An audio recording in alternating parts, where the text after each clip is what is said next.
ज्या लोकांचा मृत्यू झालेला आहे त्यांच्या परिवाराच्या प्रति आमच्या संवेदना आहेत। काही लोक जखमी आहेत जे त्या ठिकाणी दुर्दैवाने मृत्युमुखी पडले, त्यांना शासनाच्या वतीने त्यांच्या परिवाराला आम्ही मदत करणार आहोत।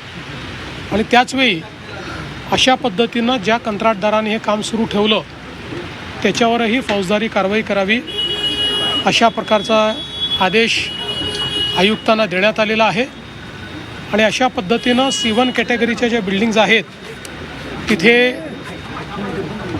जे लोक बाहेर निघत नाहीत त्यांना कसं बाहेर काढता येईल याकरता सक्तीचा प्रयत्न करावा असेही निर्देश देण्यात आले। सर, मुंबईत आणि MMR रिजनमधल्या ज्या इमारतींच्या दुर्घटना आहेत सातत्यानं आपण पाहतो। मानखुर्दमध्ये सुद्धा 7 लोकांचा बळी गेला होता, आता भिवंडीमध्ये तोच प्रकार घडलाय। मुळामध्ये जसं मी सांगितलं की C1 कॅटेगरी म्हणजे धोकादायक इमारत म्हणून घोषित झाल्यानंतर तिथनं लोकांना बाहेर आपण काढतो।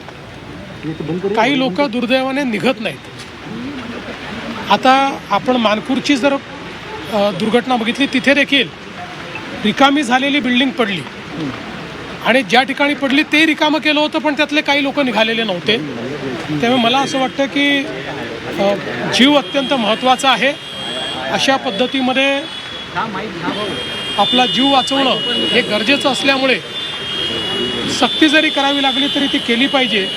अर्थात त्या संदर्भात न्यायालयाचे काही निर्देश असल्यामुळे एका लेवलपेक्षा जास्त सक्ती करता येत नाही, पण तरी देखील हा प्रयत्न असतो की सक्ती करून लोकांना बाहर काढ़ा। जो भिवंडी में घटना घटी है, ये जो बिल्डिंग थी इसको डायलैपिलेटेड घोषित किया गया था। 25 लोगों को उसमें से बाहर भी निकाला गया था, फिर भी उसके कॉन्ट्रैक्टर ने रिपेयर का काम शुरू रखा। कुछ लोग वहाँ रुके और उसमें ये दुर्घटना हुई है। जिन लोगों का मृत्यु हुआ है उनके परिवार के प्रति हमारी संवेदना है। सरकार उनको मदद करेगी। जख्मियों को भी हॉस्पिटल में एडमिट किया गया है और जिस प्रकार से कॉरपोरेशन के नोटिस के बावजूद ये कॉन्ट्रैक्टर ने काम शुरू रखा उनके ऊपर भी कार्रवाई की जाए।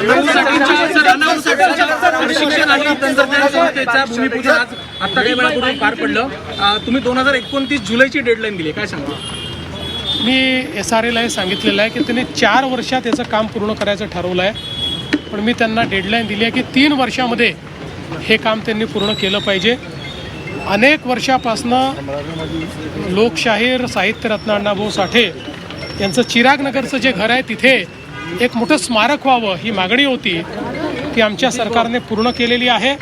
अतिशय सुंदर आणि भव्य स्मारक आम्ही तयार केलं।